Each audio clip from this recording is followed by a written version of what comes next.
किया और आज तक किसी ने मेरी काउंसलिंग नहीं की, किसी ने मुझे मोटिवेट नहीं किया। मैंने ये मौका किसी को दिया ही नहीं, क्योंकि प्लान फॉलो वाले दौर से आप गुजर चुके हैं। लेकिन अगर मेरी कहानी से सीखना चाहो तो आप ये सीख लो कि आज के बाद किसी को मौका मत देना कि कोई आपकी काउंसलिंग करे और कोई आपको मोटिवेट करे, क्योंकि सपने आपके हैं तो मोटिवेट तो आपको अंदर से ही आएगा। जब इस काम को करना शुरू किया और मैं पहले दिन जब फॉर्म भर रहा था तो लोगों का सपना ये होता है कि उनका थोड़ा धंधा ठीक ठाक चलेगा तो फुल टाइम आ जाएंगे। मैं जब पहले दिन फॉर्म भर रहा था, मेरा पहले दिन का ड्रीम ये था कि मुझे नौकरी छोड़नी है। पहले दिन साइन करा था ना, पहले दिन नौकरी छोड़नी है, इसीलिए मैंने नेटवर्क मार्केटिंग में आया। मैं थोड़े चेक आने लग गए और मैं बताऊं कि मेरे साथ के कुछ लोग थे जो आप समझ सकते हैं कि चिढ़ने लग जाते हैं कि यार इसके एक्स्ट्रा पैसे क्यों आ रहे हैं। मेरे साथ में रात को जिनकी ड्यूटी होती थी वो लोग बड़े मजे से खुश रहते थे। रात को शुरुआती दौर में मैं आपको बताऊं और कई जवाब भी मैं आपको देता हूं। लोग बोलते हैं कि मेरे पास टाइम नहीं है। मैं बताऊं कि मेरे पास अगर टाइम हो सकता तो इस दुनिया में किसी के पास भी टाइम हो सकता। एक आर्मी पर्सन की ड्यूटी 24 घंटे की नौकरी होती है। रात को शुरू में जब हम लोग मच्छरदानी लगा देते थे, काले वाला कंबल फौज का होता बिछा लेते थे, उसको ऐसे ऐसे करके नीचे तकिया डाल के आदमी सा बना के रात को 10 बजे में सुला देता। नीचे सोता कोई नहीं था, तकिए को आदमी बनाता था, लोगों को ऐसा लगे कि सो रहा है। मैं रात को 10 बजे मेरी लाइन से निकलता था और आर्मी के जहाँ भी इलाका होता है उसके बाद जो रोड होती है, रोड से पहले वहाँ पे तार लगे होते हैं। तार और रोड के बीच में आप देखना आर्मी कैंट के पास एक खाई होती है। अगर कभी ने किसी ने गौर किया होती है ना, तो मैं रात को 10 बजे निकलता था। 10 से लेकर रात को 1-1:30 बजे तक मार्केट में सिविल में काम किया करता। जब रात को 1-1:30 बजे मैं वापस आया करता था तो बहुत सारे लोग, जैसे अपने फौज में सिविल में पुलिस होती है, उसी तरह से आर्मी में सीएमपी और आरपी होती है। उनका काम सिविल की पुलिस के माफिक ही होता है। सबको पता होता था कि मैं बाहर जाऊंगा तो मुझे पकड़ेंगे और पकड़ेंगे तो मेरी तो सजा होगी, उनके पॉइंट बनेंगे। मैं कभी भी गेट से ना आउट होता था, गेट से ना इन होता था। बाहर जहाँ पीटी ग्राउंड होता है, परेड ग्राउंड होता है, उधर से तारों के नीचे से, तार बहुत नीचे होते हैं, तारों के नीचे से पूरा लेट के और ऐसे से कोने को बन चल के मैं तारों के नीचे से निकला करता। निकल के साइकिल रख के पूरा प्लान करता। 1 बजे जब आता और जब 1-1:30 बज जाते तो बस सबसे पहला काम क्या करता बताऊं, वो जो नाला होता था उसमें से घास तोड़ता। 10 मिनट ऐसे ऐसे इतना घास इकट्ठा कर मेरी साइकिल को उस नाले में ऐसे रख देता और साइकिल के ऊपर घास ऐसे छुपा के रख देता।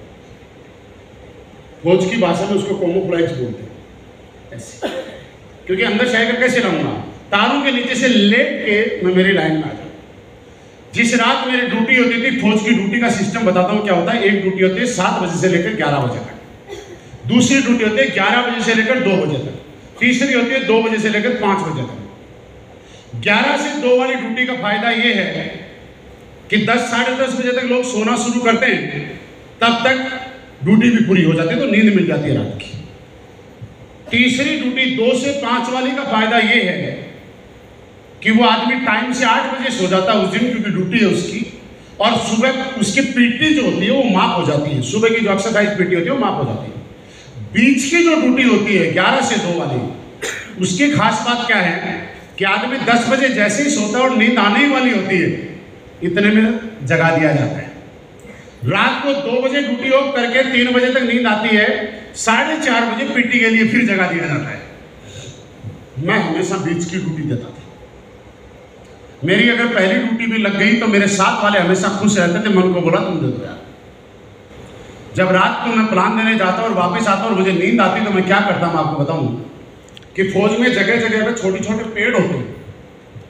बेल्ट जो फौज का होता है बहुत मोटा बेल्ट होता है, अगर किसी ने देखा होगा, उसको पूरा लंबा करता मैं, पेड़ के सहारे ऐसे खड़ा हो जाता और पेड़ के सहारे यहाँ पे बेल्ट बांधता, यहाँ से खोल के यहाँ पे बेल्ट बांधा, यहाँ और यहाँ पे बेल्ट बांध के और ऐसा सो जाता हूँ। अब आदमी अगर ड्यूटी पे बैठा है और कोई ड्यूटी चेक करने आ रहा है, मतलब संतरी सो रहा है।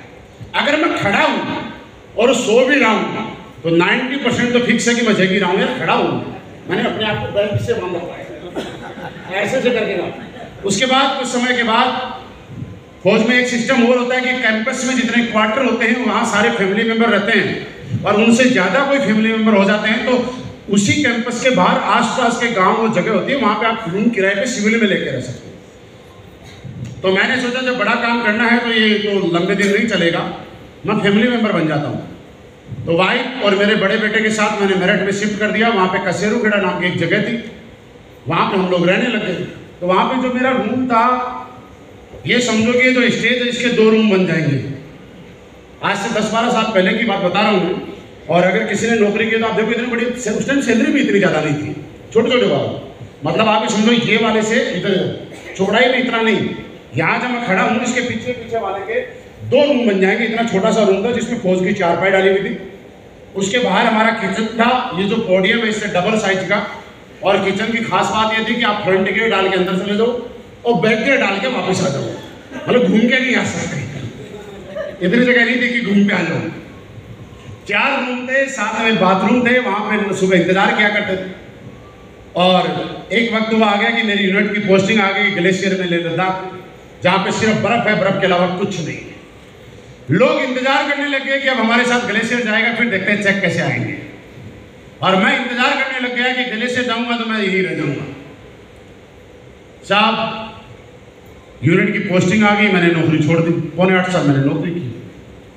और मैं आपको एक बात बताऊं कि मैंने जब नौकरी छोड़ी, खास बात, मैं आज यहाँ क्यों हूँ ये बताऊँ। मेरी वाइफ वहीं रहती थी, मैंने मेरी वाइफ को भी नहीं बताया कि मैं नौकरी छोड़ रहा हूँ, बच्चा तो घर छोटा था। और इस बात से मैसेज ये देना चाहता हूँ कि आपकी जिंदगी में आपके एक्टिव अपलाइन के अलावा किसी भी इस बिजनेस का सलाहकार कोई कभी नहीं होना चाहिए। आपके घर परिवार समाज रिश्तेदार कोई आदमी को कभी हक मत दो कि वो आपको बिजनेस के रूप में आपको सलाह दे। क्योंकि दोस्त, आपका दोस्त होटल का मालिक हो सकता है, 1000 करोड़ के होटल का मालिक, लेकिन वो आपको कभी नहीं बता सकता कि आप डायमंड कैसे बन सकते हो। डायमंड आपको वो बता सकता है जो आज से पहले इस बिजनेस में डायमंड बना है, इसके अलावा कोई नहीं बता सकता। मैंने नहीं लिया किसी से सलाह, मेरे गांव में मेरे घर वालों को नहीं बताया मैंने कि मैंने नौकरी छोड़ दी। 2 महीने के बाद मेरे घर में लेटर पहुंच गया भारतीय सेना से कि मैंने नौकरी छोड़ दी। शहरों में किसी को किसी से कोई मतलब नहीं होता, इधर फ्लैट में कौन है, इधर कौन है, इधर कौन है। गांव में 4 गांव में मतलब रहता है। और फिर वो डाकिया डाक लाया तो वो खुद ही पढ़ देता आदि डाक को, और गांव में 4 गांव में बताते हुए आता है। अब साहब लेटर पहुंचा गांव में, घर पे बाद में पहुंचा, गांव में हल्ला पहले हो गया। शाम को कुछ लोग सिंपैथी दिखाने के नाम पे आते हैं और मजे लेने के लिए आ रहे हैं। हमारे घर में चाय पिए दूध की बढ़िया वाली, और हमारे मम्मी पापा के पास बैठ के मजे ले। अच्छा नौकरी छोड़ दिया, निकाल दिया, कोई बात हो गई थी क्या? खासकर वो लोग जिनके बच्चे नौकरी लगे नहीं, वो ज्यादा मजे लेने आए। अब साहब मैं प्लान देने जाऊँ, मम्मी का फोन आ जाए, मम्मी का काटूंगा पापा का आ जाए, पापा का काटूंगा मम्मी का आ जाए। उन्होंने मुझे परेशान कर दिया। 2 दिन तो मैंने उनको झेला। 2 दिन के बाद मैं घर पे आया, मैं शाम को रात को, क्योंकि अब मेरे पास कोई ऑप्शन नहीं था।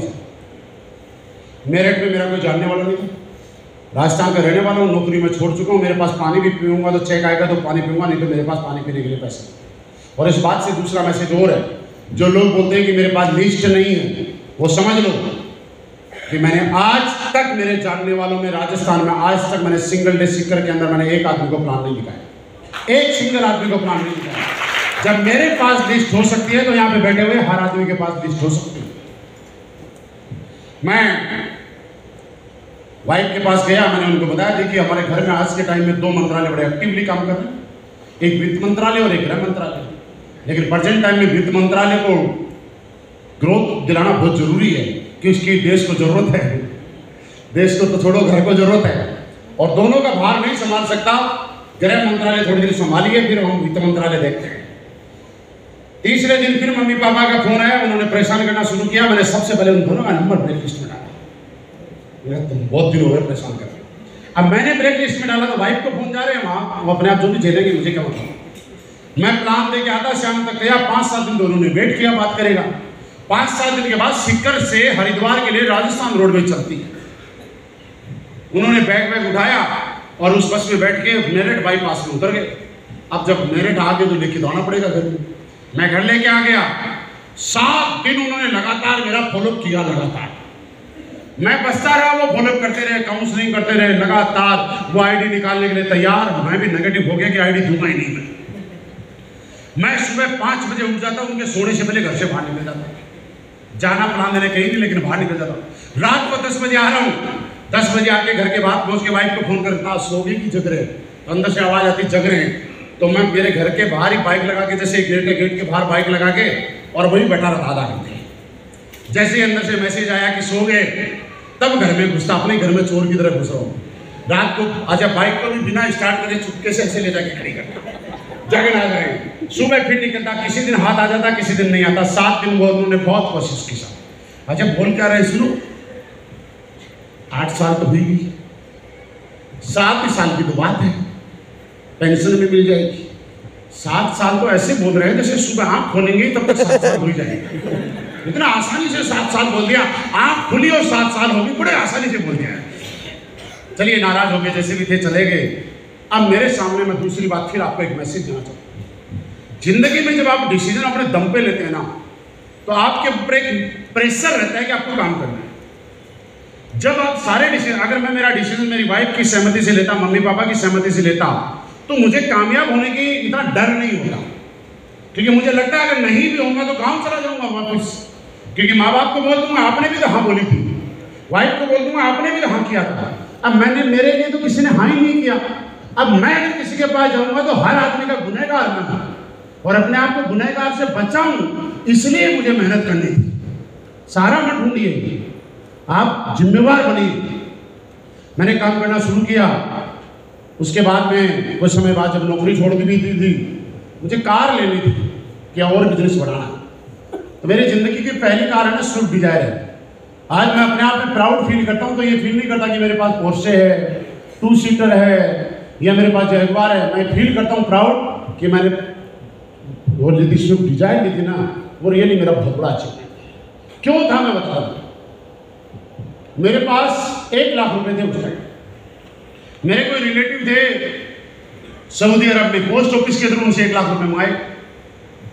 हमारे एक ब्लैक डायमंड हैं संदीप जी, जो कि भुज में गुजरात में उस टाइम काम किया करते थे, पॉलिसी बेचा करते मैक्सिमम उनकी टीम। 15,000 रुपए की पॉलिसी हुआ करती थी। 10 आईडी का पैसा मैंने मेरे अकाउंट में मंगाया, 1.5 लाख रुपए वो आ गए। ये काम आप मत करना कभी भी जिंदगी में, बहुत गलत काम। सिलीगुड़ी में सेवक कैंटीन, वहाँ भंवरलाल जी काम किया करते थे, 7,500 की आईडी के 10 पैसे उनके मंगा लिए, ये भी गलत है आप। कुछ पैसे मेरे अपलाइन और इधर उधर से मैंने 5%, 8%, 10% पे ब्याज पे लिए। और आपको याद होगा कि स्विफ्ट और स्विफ्ट डिजायर 2 ऐसी गाड़ी हैं जो सबसे ज़्यादा टाइम तक, लंबे टाइम तक वेटिंग में रही है। मैंने 25,000 रुपये ब्लैक देखे मेरिट से डिजायर ली थी, और जब सारे पैसे मैंने पे कर दिए तो पहली बार जब मैं गाड़ी खरीदने गया, आपको एक बार और बताऊं मैं कि मैंने मेरी गाड़ी से पहले जिंदगी में कभी भी किसी भी गाड़ी की ड्राइविंग सीट पे कभी नहीं बैठा था। पहली बार मैंने मेरी ही गाड़ी की ड्राइविंग सीट पे बैठा था, उससे पहले कभी नहीं बैठा, मुझे चलानी नहीं आती। हम 2 लोग गए, मैं उसकी बाइक लेके आ रहा हूँ, वो मेरी नई कार चला के ला रहा है। ये ड्रामेबाजी तो हम अभी लोग करने लगे हैं, लाइव चलाओ, वीडियो बनाओ, ये करो वो करो। उस टाइम कहाँ हुआ करते थे सर, उस टाइम तो कुछ भी नहीं हुआ करता। अब मैं शाम को आ गया, मेरठ में एक जगह थी डोगरा मंदिर, वहाँ पे पंडित जी से तिलक विलक करवाना होता, पूजा वूजा जो करवाते हैं। और सच बताऊँ, आज आपको यकीन हो सकता है ना हो, और ना भी हो तो भी कोई बात नहीं, लेकिन करना मेरी बात था। जब मैं गाड़ी खरीद कर ले आया था, उसके बाद मेरे अकाउंट में मात्र 100 रुपये भी नहीं थे कि पंडित जी को मैं दे दूँ। मेरे पास मिठाई खरीदने के लिए 100 रुपये नहीं थे। सोमवार का दिन था, शाम को 5:30 बजे, और मेरा चेक बना था 6,000 रुपये का। 6,000 रुपये का चेक आता था 5,225 रुपये का। एक्सिस बैंक में मेरा अकाउंट था, टॉप का नाम है एक्सिस बैंक का। मैंने कम से कम मेरे ATM को 20 बार मशीन में डाला, इसलिए कि कई बार आपने देखा होगा आपके अकाउंट में पैसे पहले आ जाते हैं लेकिन मैसेज बाद में आता है, इसलिए मैं बार बार डाल रहा हूँ। 20वीं बार जब ATM डाला तो पैसे 5,000 रुपये निकल के अब तो राजा। और आपको बताऊं कि वो गाड़ी मैंने कैश में खरीदी थी। जानना चाहते हो कैश में क्यों खरीदी थी? सच में मुझे नहीं पता था गाड़ियों पे लोन होता है, रियली नहीं पता था। मैं ये सोचता था जो लोन होता है ना, ये टाटा, बिरला, अंबानी, फैक्ट्री, किसी बड़े इंडस्ट्रीज के लिए होता होगा। मुझे इतने 1% भी नहीं मालूम कि कार लेने के लिए लोन मिलता है। मुझे तो अब समझ में आया गाड़ियाँ तो आती ही लोन पे हैं, इसलिए मैं इतना परेशान हुआ, और हो सकता है सही भी हुआ होगा, क्योंकि भगवान जो करता है वो सही के लिए करता है। मैं ले आया 5,000 रुपये, कुछ मिठाई बांटी, मंडे को मंगलवार को लोगों को मिठाई खिलाई। अब एक गरीब आदमी की सबसे बड़ी खुशी इस बात में है, जब गरीब आदमी अमीरी के दर्शन करता है तो उसको मजा तब तक नहीं आता जब तक लोग ये ना बोले वाह तू तो पैसे वाला बन गया, तू तो अमीर हो गया। एक नया आदमी अमीर बनता है तो उसकी इच्छा इस बात में नहीं है कि वो अमीर बने, वो सबसे ज्यादा ये चाहता है कि दुनिया को दिखाए कि वो अमीर बन गया। तो मैंने सोचा दिखाना तो पड़ेगा गांव में जाके कि हमने कार ले ली। मेरे गांव में तब तक कार नहीं किसी के पास। अब मेरी गाड़ी पे नंबर नहीं, शोरूम वाले ने बोला सर यूपी में कहीं भी चला लेना, कोई दिक्कत नहीं है, यूपी से बाहर अदर स्टेट में जाओगे तो गाड़ी सील हो जाएगी क्योंकि नंबर नहीं। और दोस्त उस दिन मैंने एक चीज और सीखी और आपको सिखाता हूँ, आवश्यकता आविष्कार की जननी है।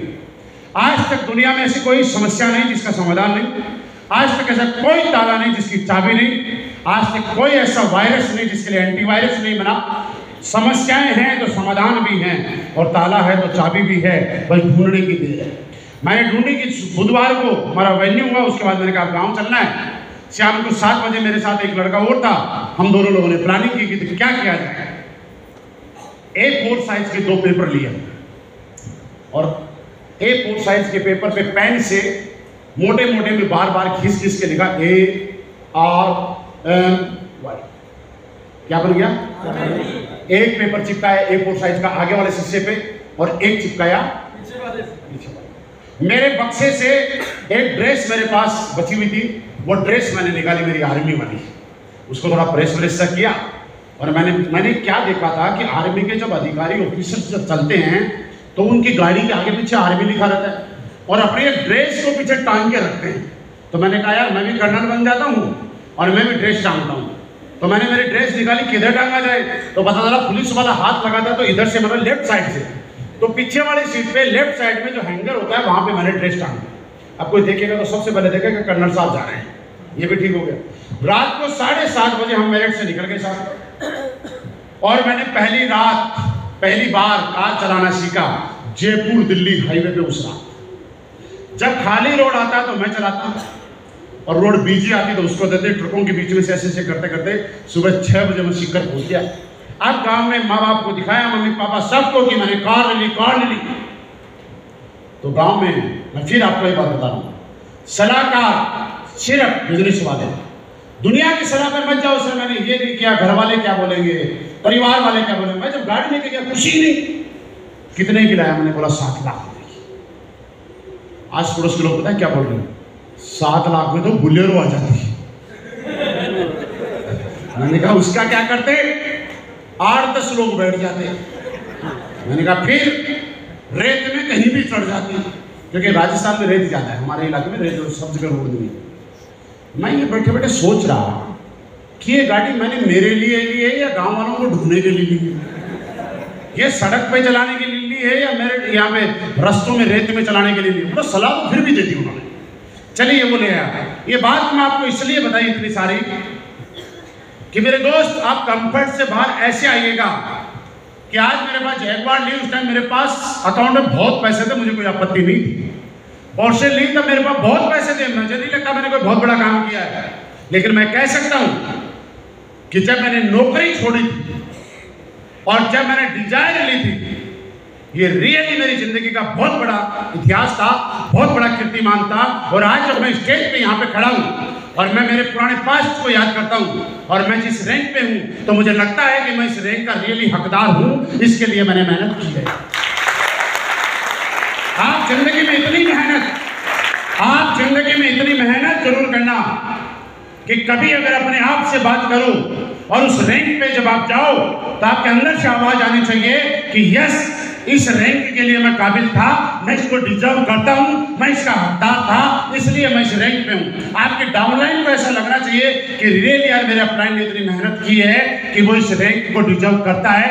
आपके अपलाइन को ये लगना चाहिए कि रियली इस आदमी ने इतनी मेहनत की है, इस रैंक को डिजर्व करता है। दोस्त, आपके साथ बहुत अच्छा टाइम बिताने का मुझे मौका मिला। कुछ बातें मैंने सिखाने की कोशिश नहीं की है, मैं आपको अभी भी बता रहा हूँ। मैंने रियली लाइफ के एक्सपीरियंस आपके साथ शेयर करने की कोशिश की। हो सकता है मेरी बातों से कुछ आप सीख भी जाओ, कुछ ना भी सीखो, लेकिन मैंने बहुत ही सरल भाषा में कुछ रियल बातें आपको बताने की कोशिश की। आप सभी ने इतना